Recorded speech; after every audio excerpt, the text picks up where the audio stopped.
Em geral, é importante porque, digamos assim, os servidores, né, os sindicatos, eles possam ter noção melhor do orçamento e no sentido das reivindicações que os servidores têm, de melhoria da assistência médica, melhoria do vale-refeição, né, do auxílio alimentação, e mesmo em relação a uma série de passivos que os servidores reivindicam. E a gente tendo esses dados facilita a discussão com os tribunais. Nós vimos esse ano que houve uma série de cortes no orçamento, que esses cortes afetaram diretamente os servidores, com uma série de mudanças, e o fato da gente estar acompanhando o orçamento permite uma discussão como o que nós fizemos agora há pouco no TRT 12 e aqui na Sessão Judiciária de Florianópolis.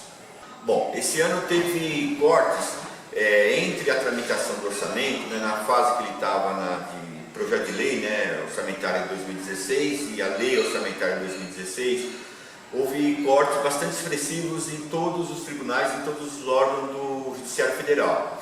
No caso da Justiça do Trabalho, houve também esse corte, ele foi muito dirigido, não só, mas foi muito dirigido para o que a gente chama de grupo 3, outras despesas correntes, e na parte dos investimentos.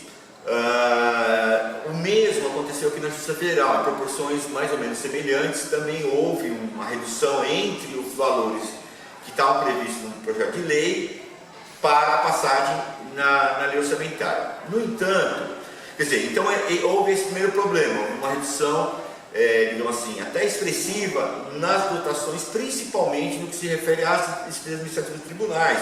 São aluguéis, energia, manutenção em geral, contratação de terceirizados, etc.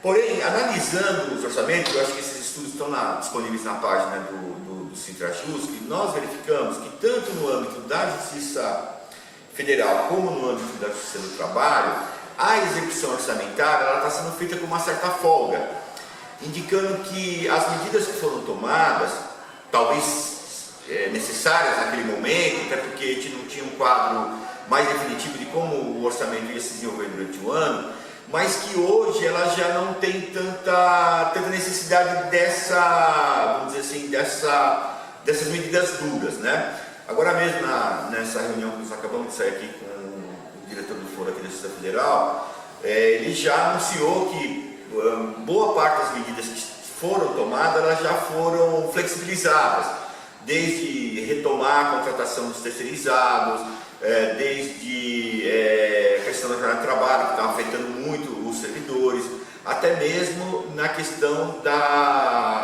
de repor, né, de os cargos que estavam vagos aqui na Justiça Federal. Anteriormente, nós saímos da Justiça do Trabalho e fizemos essa mesma discussão com o presidente do tribunal, com a assessoria dele, né?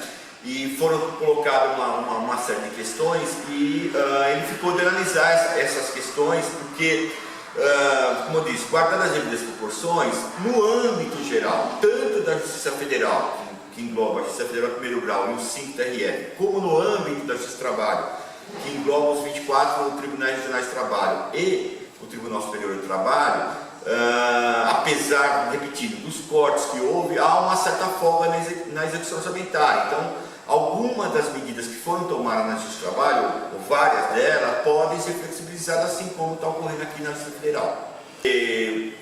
Assim, nós temos, digamos assim, nessa questão do corte na despesa administrativa, na verdade seriam, vamos dizer, 3 problemas grosso modo. Primeiro que esse orçamento deveria ter sido reajustado pelo menos pela inflação. A inflação de 2015 foi muito alta, ela foi de 10,97 pelo IPCA. Primeiro problema. Então não houve a correção pela inflação, porque as contas que os tribunais têm administrativamente, eles vão sofrer a correção da inflação. O segundo problema é que, além de não ter a correção da inflação, houve um corte no orçamento. 3, 4, 5%, bom, conforme estão nos estudos que eu já mencionei no site do sindicato. E o terceiro problema é que, mesmo além do problema de não ter tido a inflação, de ter tido corte, ele tem que arcar com uma despesa nova que é relativamente alta, que é o auxílio moradia aos juízes. No Judiciário Federal como um todo, está previsto para esse ano 301 milhões de gastos com auxílio moradia. E esse dinheiro do auxílio moradia, os 301 milhões de reais, ele saiu justamente das despesas administrativas de todos os tribunais. Por exemplo, aqui no caso da Justiça Federal, da rubrica chamada apreciação de causa da Justiça Federal, que são as despesas administrativas.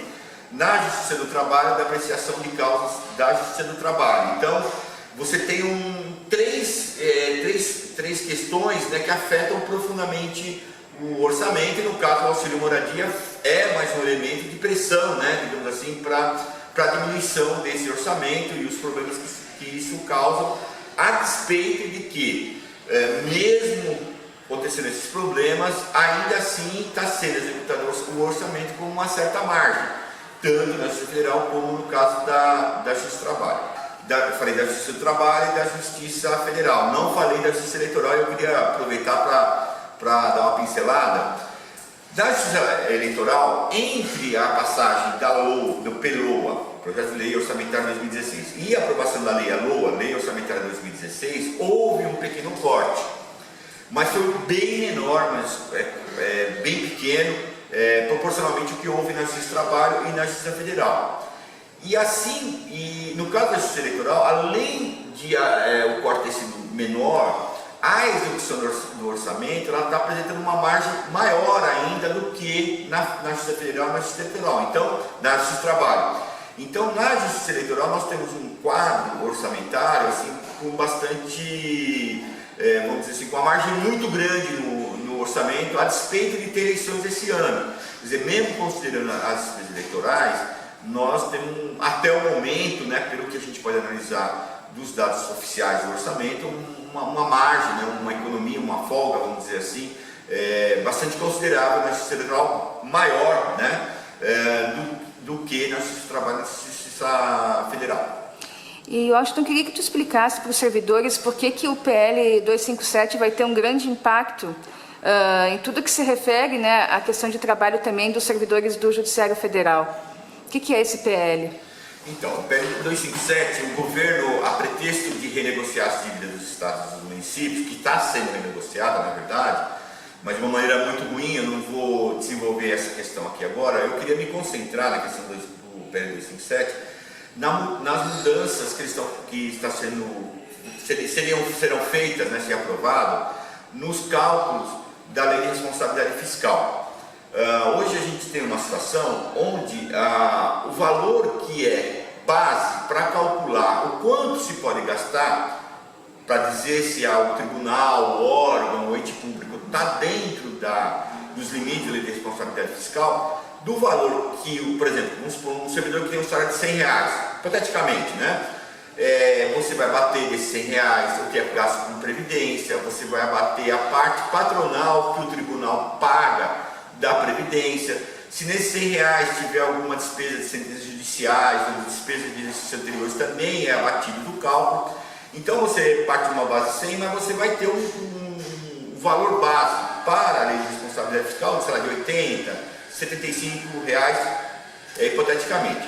Com essa mudança, o que vai acontecer? Essa base, que anteriormente o servidor ganhava 100, mas base de cálculo é 75, vai ser totalmente modificada, porque além de considerar os R$100, vai considerar as obrigações patronais dos tribunais, que vai aumentar mais 22%, então vai passar de 100 para 122%. Anteriormente não se considerava os gastos inativos e pensionistas que eram pagos pela fonte 156 e, se não me falha a memória, 189, que são a fonte de custeio da Previdência. Então, quando você jogar tudo isso para efeito de cálculo, você vai de 100 vai passar para 130, 140, talvez até 150, dependendo do órgão.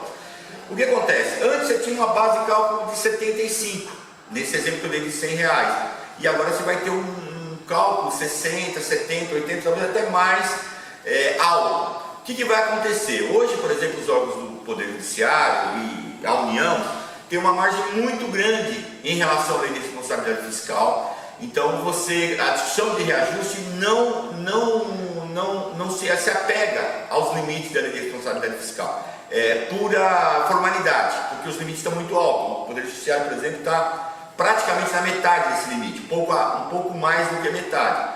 Ao alterando esse quadro, a gente vai ficar muito próximo desse limite.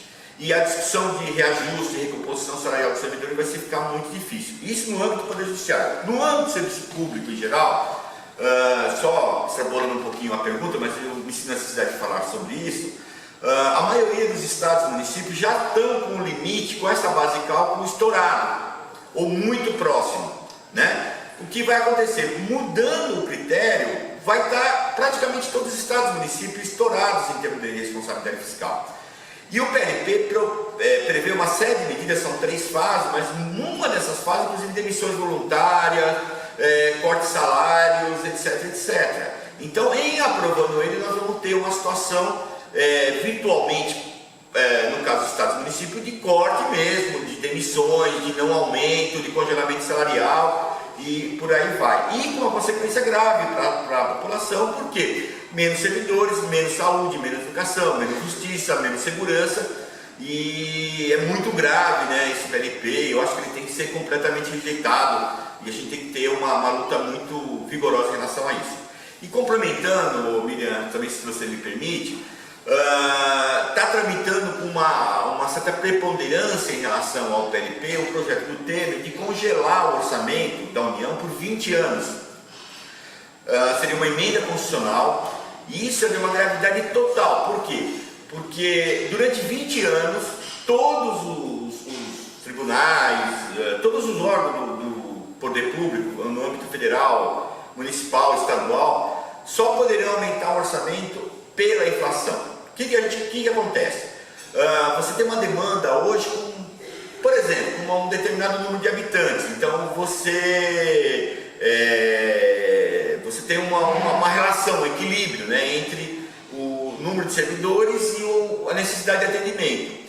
Só que essa população, por exemplo, vai crescer, vai exigir mais serviço público, vai exigir mais saúde, mais educação, mais justiça, etc.